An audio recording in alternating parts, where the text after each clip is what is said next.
For early access to new episodes and other exclusive content, go to patreon.com/MiharuTheFox.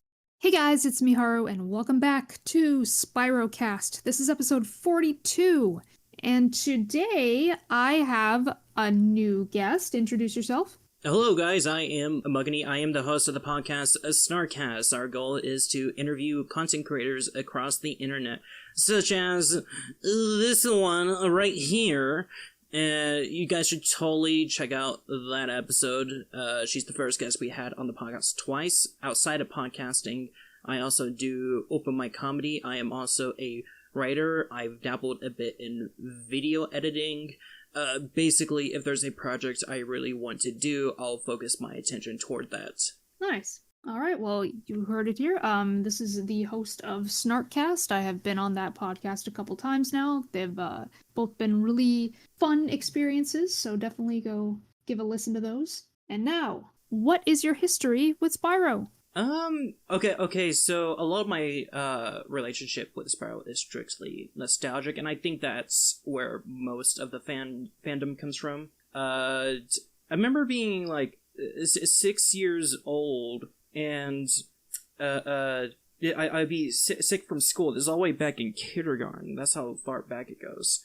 And whenever I was sick from school, I would just ask my mom, "Hey, can I play a game?" And usually the first game I would play is Spyro, and my little child mind didn't know how to play the game. So I was always stuck on Gateway to Glimmer, and like every time Spyro is brought up, I have the same imagery stuck in my head of the opening of the level, and you see the gazebo, and just running toward that and just smashing into stuff. And when you sent out the invitation for the podcast, I was actually thinking about like why it's stuck in my mind for so long, and I think it has a lot to do with the visual sensory, like just mainly the sound effects, like the little the grumbling of Spyro's running, and the sound effects you get whenever you collect gems. There's something in my little child mind that found this satisfying. Right. Yeah, and eventually, like, some life stuff happened, and we got rid of the PlayStation. But, like, out of all the games I played during that period, that one stuck around the most for me for some reason. And I hadn't touched a Spyro game until I was, like, 12, maybe 14. But between that time period, I was just craving more Spyro, because it was my first moment of postpartum depression when I saw the teaser for Skylanders, and it was that little short movie teaser advertising Skylanders, Spyro's adventure, and I would YouTube it and I'd watch playthroughs, and I was very, very disappointed to learn that he's in it, but it doesn't really focus on him. Mm-hmm. So I went through a very depressive phase for like a day, where I was like, oh man, they're never going to bring this character back. Sometimes like your favorite properties just up and leave on you. And that's what motivated me to get into the fanfiction community, because I remember Googling Spyro stories, and that's where I discovered fanfiction. That's how I discovered that Cinder was a character. So most of my relationship to Legend of Spyro's mainly pertains to that. And then eventually, like, I got my own PS2, and for Christmas, my sister got me a copy of A New Beginning, and that's kind of where I really got into it. But I was still very disappointed that there wasn't much of a following behind it. I thought I was the only person who knew about Spyro, and then one day I stumbled on your channel, and I was like, oh, so there is a following for this. I'm not alone. This is awesome. And that's my relationship with Spyro. Very cool. So it was, we were talking about this earlier, I think, that we kind of had the same experience where when I was growing up, it seemed like nobody knew what Spyro was. Oh, yeah. And it was through the internet and seeing everybody else's fan works and stuff that I realized Spyro has more of a following than I thought. Yeah. I think a lot of it has to do with, like, you know, for one, he's cute, and there's that visual sensory that adds to it. There's a lot about it that really sticks to your mind as a child. Like, I remember being in high school, and I went to this thing. Well, I went to game club, and at least one time a month we would hang out after school at like 8 p.m. just gaming, just vibing, and the teacher, he would bring his son, and he saw me playing Spyro, and he was like, "Can I play?" I was like, "Yeah, sure." And then and he was really into it. And the very next time that we had another game club meeting, he asked me, "Hey, did you bring Spyro?" I was like, "Yeah," and I brought out a bunch of different copies I had. Like, I brought Legend of Spyro. I brought out Spyro 2. I was like, yeah, I got like all these different kinds of games. Which one would you want to try? Yeah, no, just give me the one I played. So yeah, a lot of it has to do with like how it sticks in our mind as a child. And to be honest, like, I wouldn't have it any other way. I think like the kind of the arts and media you consume as a child is very important, because it makes the decision on what you're going to be later in life. So I'm happy that Spyro has such a following. Yeah.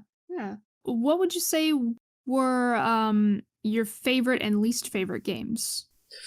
Favorite and least favorite. Okay, so I listened to a few of your podcast episodes in preparation for this. A lot of people were saying Spyro Orange.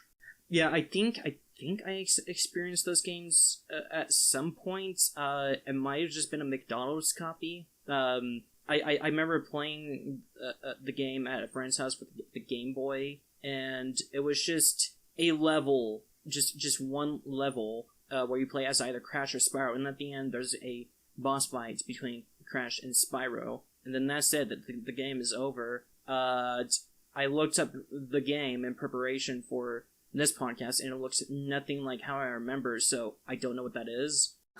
So I can't really say if that's a favorite or least favorite, so I'll go with, for least favorites, I'll say A Hero's Tale, even though I do think that game is overhated to a degree. It mainly has to deal with a lot of these really cool, interesting characters are introduced and then never acknowledged again, like Flame and Ember. Those are big parts of the fandom. This is like, I would have loved to see them developed more, and we never got that.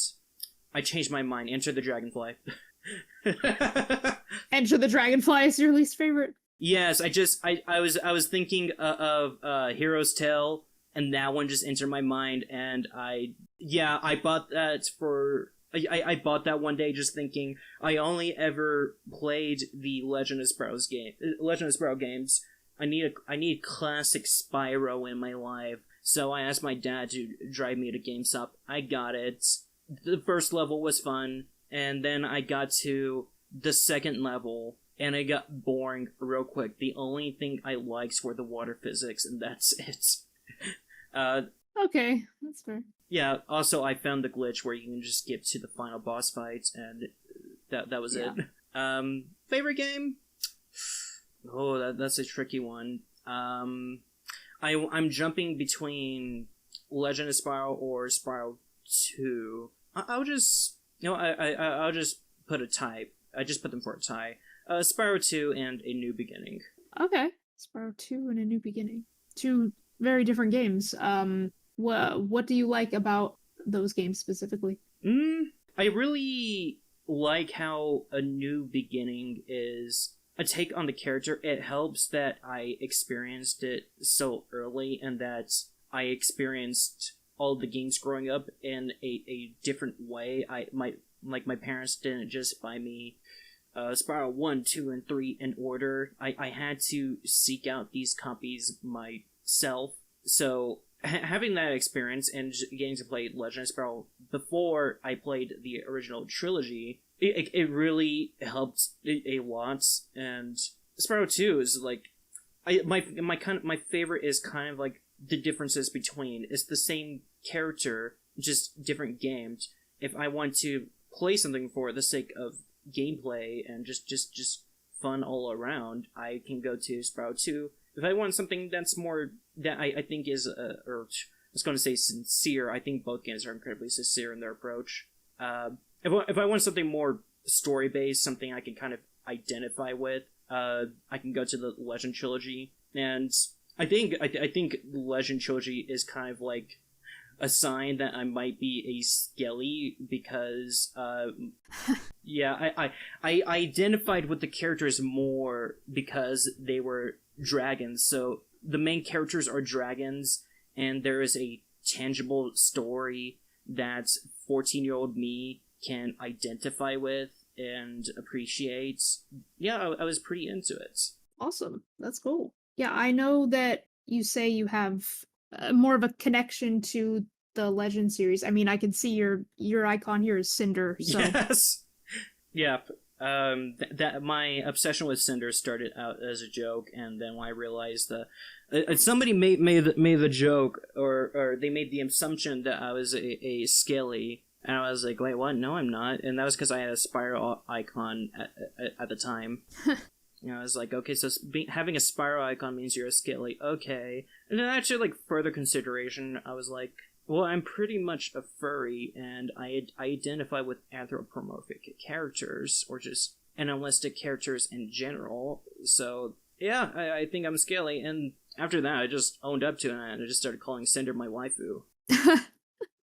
Yeah, after that, you just kind of accept it. Yeah, and to be fair, is like, I think Cinder is a good character in the games. There are a few issues I have with her execution writing wise in the games, but like most of my relationship with her was getting to meet her through fanfiction. There was a fanfic I read called Spyro the Dawn of Light, and it had, like, everything you see about it is a sign that it wouldn't be a good read, because for one, it was posted on DeviantArt, the worst place for fanfiction. Second, that title. Why would you want to read a story with that title, The Dawn of Light? Of course, that sounds exactly like fanfiction. But you get into it, and it's not bad, it's not good, it's okay at first. You can tell that the person writing it is a high schooler. The prose are kind of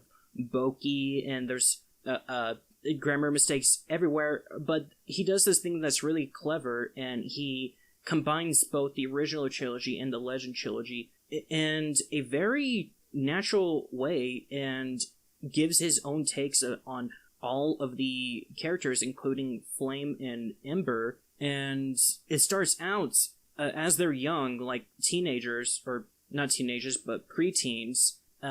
It follows the original trilogy, and then some traumatic stuff happens, and Cinder, who is like the most annoying character in the story up until that point, becomes evil Cinder, and there's like this huge arc where they're like, okay, we have to go rescue her now, and this goes on for years. Like, she is kidnapped, and they spend years finding her, and then they finally save her. They save her from her corrupted form, and the way we are reintroduced to her is we see her trying to commit self-death. And I was like, holy shit, this isn't the most well-written story, but that is an insane character arc. She went from the most annoying character to the most complex, just like that.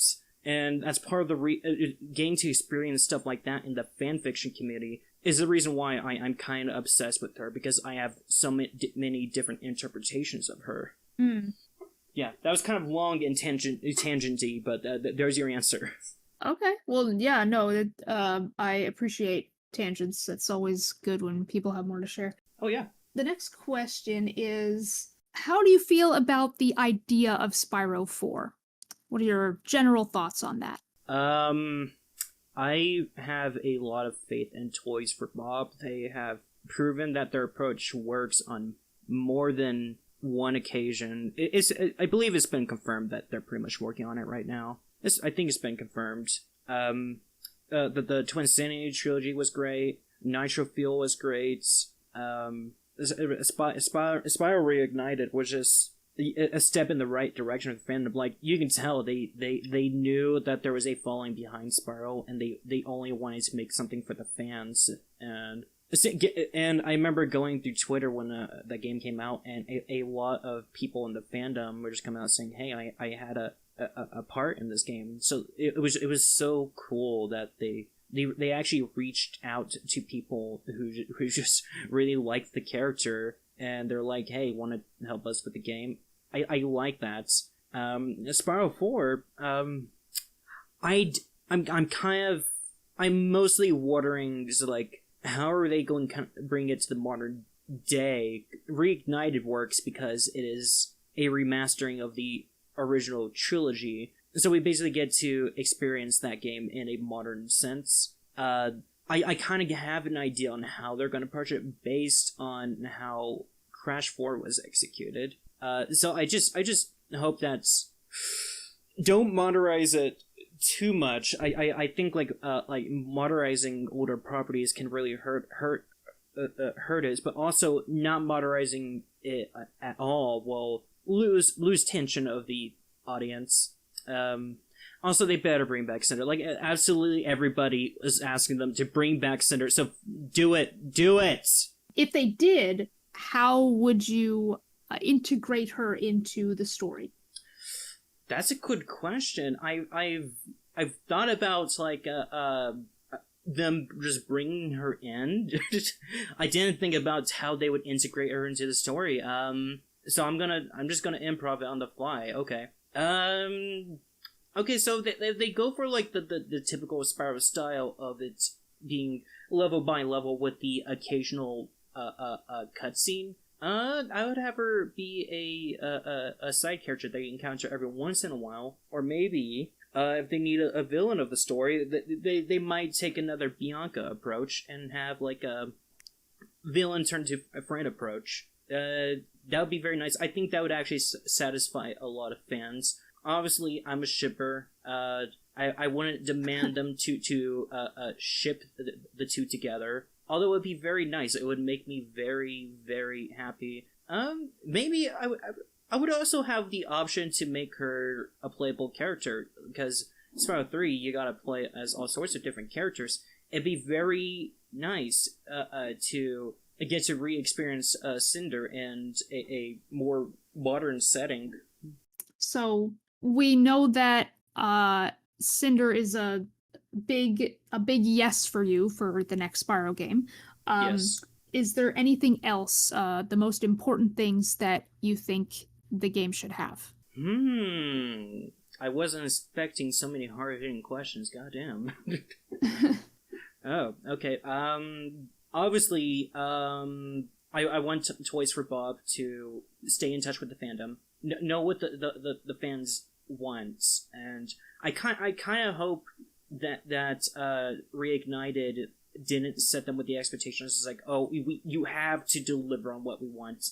I think too much fan service can be a bad thing. I think it deteriorates creative vision. So I don't want them to rely on us too much, but still pay attention to us for output. So that is a big note for me. I guess just a few key notes. Come up with like new engaging ways to keep the player locked in. Bring back the old format, but like bring back like the fun mini games. Give it an interesting story to kind of modernize it.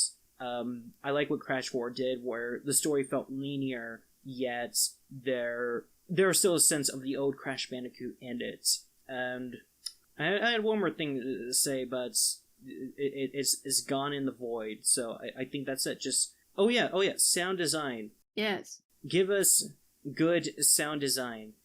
In fact, I want better. This is the only thing I'm going in with high expectations for. That and Cinder. If Cinder is not in there and the sound design is terrible, I'm going to be very angry. Yeah, that's what I would have for Spyro 4. Okay, that's fair. So we were talking recently about Skylanders Academy, Yes. and you had some things to say about that show. So if you would like to take this time to rant, since I have no more questions, you may do so. You just made me very happy. I've spent so long keeping these opinions to myself. Okay, so Skylanders Academy. Okay, so there's the fan servicey part of me that has some issues, and there's the part of me that just desires a good story that has these issues. Okay, so the first 2 seasons, for the most part, they're fine. The show has its flaws, but it has its charms. It has an equal level of charms, I would say. To the point that it is an enjoyable watch. Like, when I found out that there was a Skylanders show, that Spyro is the main character of, I was super excited. You mean I can experience my favorite dragon in kind of a leaner formats without having to go through gameplay? I can just watch a narrative? That's so cool. And then I watched it and I was like, this is good enough for me. This is good enough for me. I don't care if it's bad. It's making me happy. And season 2, they bring in Cinder, and I really like what they did with her. She was super cute. She had a very nice voice. I remember when her introduction episode came out. I just rewatched that multiple times because overall it was honestly a very good episode. And then how much do you care that I get into spoilers? I'm probably gonna forget, so you can say, and there's stuff that I kind of already know anyway, so okay, you can just talk about that. All right. Okay. So the ending of season 2. So there are a lot of key factors here. I think the writers knew that Skylanders was coming to an end. The Toys for Life era were coming to an end. So for the season 2 finale, they kind of shoved everything into one. They set up a lot for season 3. Well, let's see here. There were some reveals, some twists, and major plot points. For one, it was revealed that Eon was Chaos's dad. Another, Cinder is kidnapped by her father, Malefor. Then there's the introduction of Dark Spyro. And the way they set all of this up, it kind of gives the impression, they're actually setting up for some good stuff for the next season. There's actually going to be an engaging story. It's just not going to be the same thing we've been always getting. And I remember just being so hyped for the new season that I was finally going to experience kind of the serious side, more serious side of the show in season 3. I waited a year. Then the season finally came out, and I stayed up late just to watch it as soon as it drops at 4 a.m. This is how early I was. They hadn't even uploaded the thumbnail yet. Wow. Yeah, it was already on Netflix, and they haven't fixed the UI. And there are a few things that went wrong with the season. For one, they switched showrunners. Another thing is they let a few things unexplored because they were having to rush it out. And because of the change of showrunners, there was a change in writing. It went from slapstick to satirical. The first episode opens with a Grammys or Emmys parody, which does not fit with the format of that show.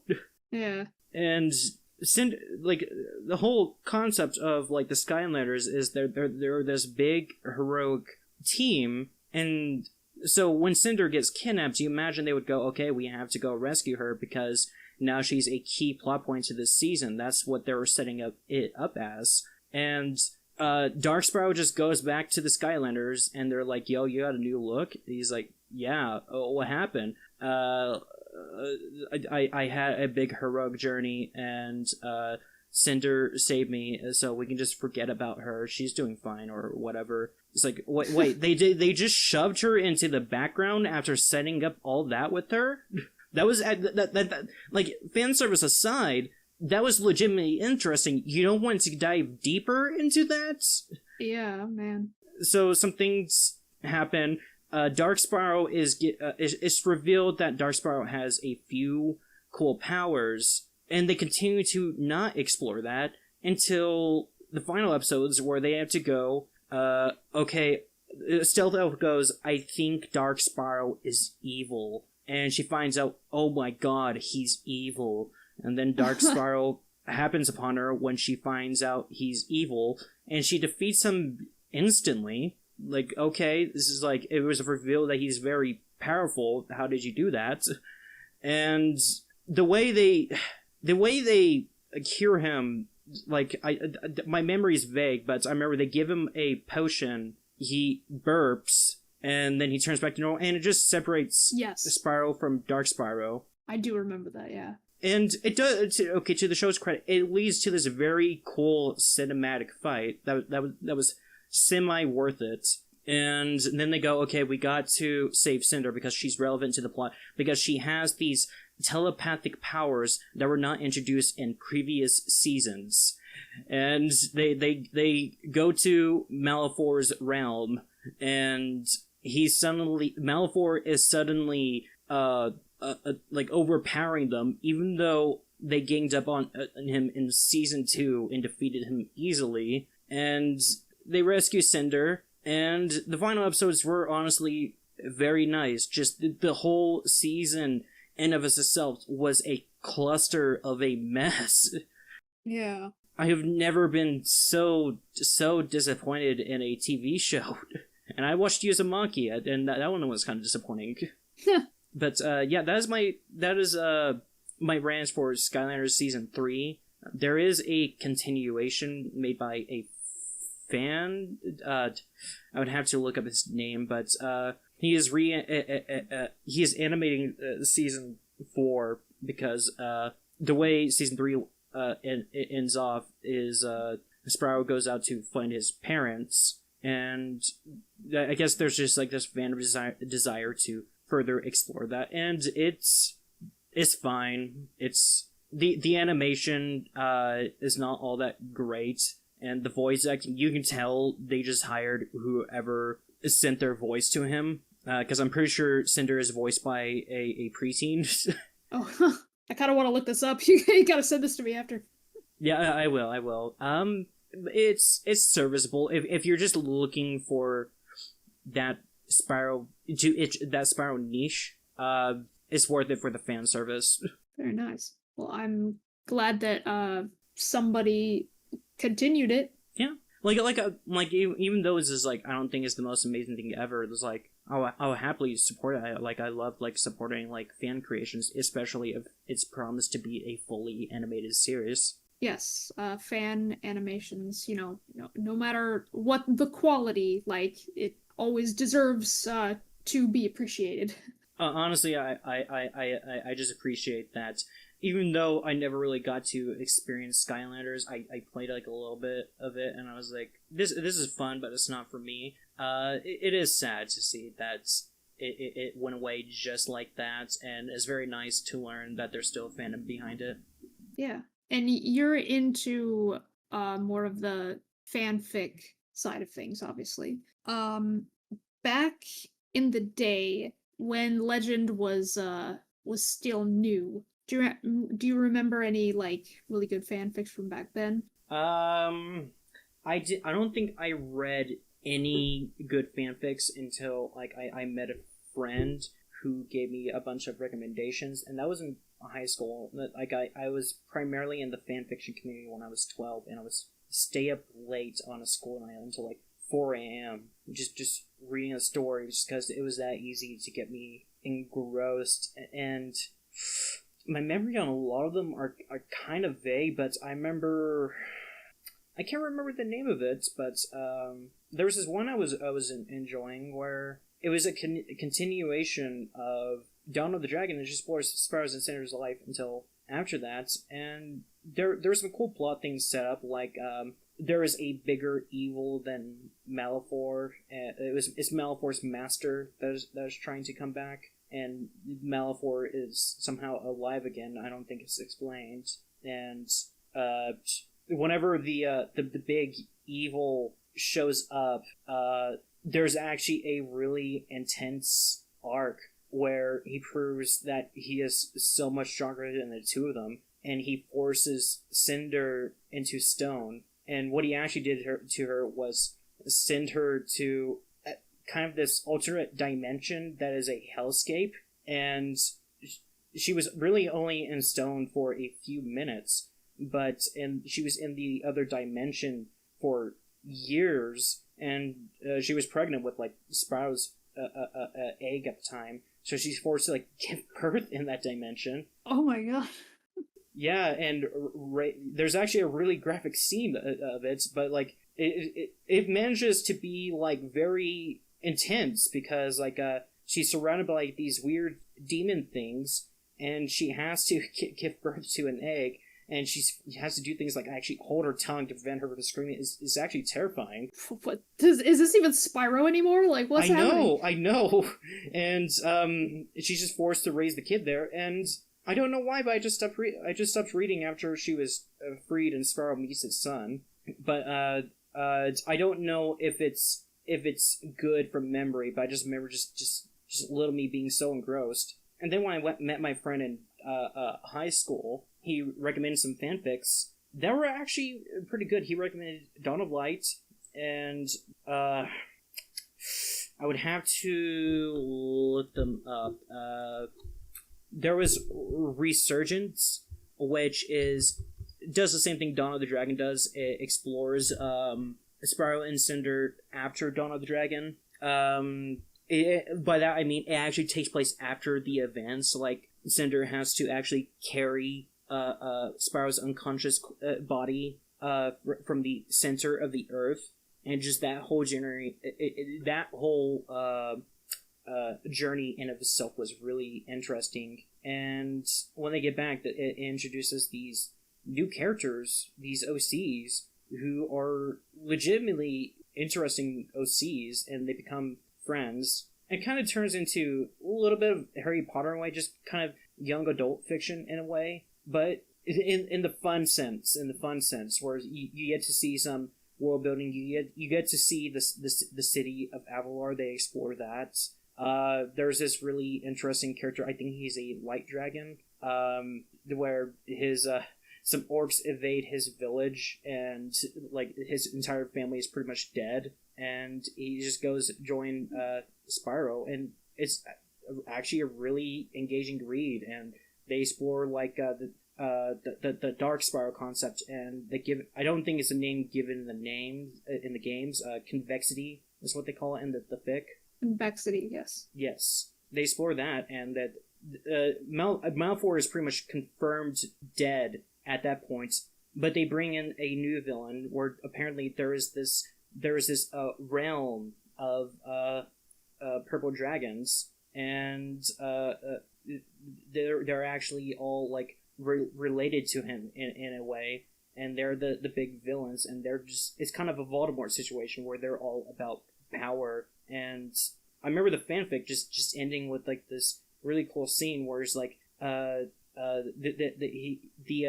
Dark Master just frees this new one from a prison, and it's implied that like she was put there as punishment for betraying him, and he just goes, yeah, you work for me now because my other apprentice kind of sucks. And she's like, yeah, I'm down. And I was like, oh my god, that's so cool. That's a really cool way to set up for a sequel. And it's like, there's a new threat, and she's female. There's a female purple dragon. That's awesome. And yeah, I didn't read the sequel, but go read Resurgence. It is actually really good for fanfic standards. You can actually just read it as a normal story. So yeah, Resurgence, Dawn of Light, and I would have to look at the others, but I'll just link them to you whenever I find them. But yeah, really good stories out there. I'm very happy to support the fanfiction community. There are more good stories out there than you expect. It just depends on your ability to find them, and if you know people who can recommend them. Right. Have you ever written any of your own fanfics? Yes. Spyro fanfics, I've been meaning to do that for a long time, I wrote this a story way back in high school called The Gray Rainbow, and there's some cool world building ideas in there. Like I explored the concept of like the floating islands, and there's like this waterfall that never ceases to end, even though it's floating in the sky. And Spyro is just unconscious for most of it. It just mainly focuses on Cinder and her journey after the fact. And yeah, I just never bothered to dive deeper into it. I've written fanfics for the Milo Pony community. Yeah, and I say that's where I'm more prominent in because the Milo Pony community actually has a really good website called fanfiction.net. And the reason why it's good is because of the formatting. The way it is formatted, it has like an integrated feature box and such dislike system. The comments aren't on a separate page, it's on the same page as the story. So because there's an immediate reception, more quality is expected of it. So you're bound to find more quality stories on the website. And that's the main reason why I haven't gotten into Spyro fanfiction, even though I really want to. I have one in mind where I kind of want to do a mixture of both the classic trilogy and Legend of Spyro trilogy, and I rebuild the world from the ground up. And I don't know why I've never gone around to it, but if I were to recommend a few fics of mine, for those of you who don't mind reading My Little Pony fanfiction, Changeling Theory. It is a horror story about a spirit that is able to possess more than one person at a time. And because it is able to possess more than one person at a time, it gets weaker with each use. So it focuses all of its energy on deterring your mind and kind of digs into your trauma and forces you to hallucinate traumatic events from your life. Kind of like schizophrenia. So go read that. It is one of my best works. This is my favorite thing I've written. Pink Scorch. It's a spin on superhero tropes. The main character is a demon hybrid. They have this demon called a parasite, and whenever they combine with them, they turn into a demon hybrid. And the first story in that series focuses on the main character fighting a person called Juice Mare, and her whole motive behind being a villain is to promote good health. And she sounds like a Gad villain. She actually has extreme OCD as a result of early childhood mental trauma. So yeah, as you can tell, I like to focus a lot on character-based storytelling. So yeah, go give those a read. Okay, and with that, I think we've come to the end of the episode. Hell yeah. Thank you so much for being on the podcast. That was a very interesting conversation we had. Oh, thank you. Yeah, I like being on. I'll definitely leave links to all the stuff that you send me in the description. So all you out there, if you want to read fanfics, watch fan animations and stuff, you can do so. And yeah, so as always, thank you so much for listening. If you are new, don't forget to subscribe for more casual gaming content. And I will see you next time. Until then, this is Miharu, signing off. Later.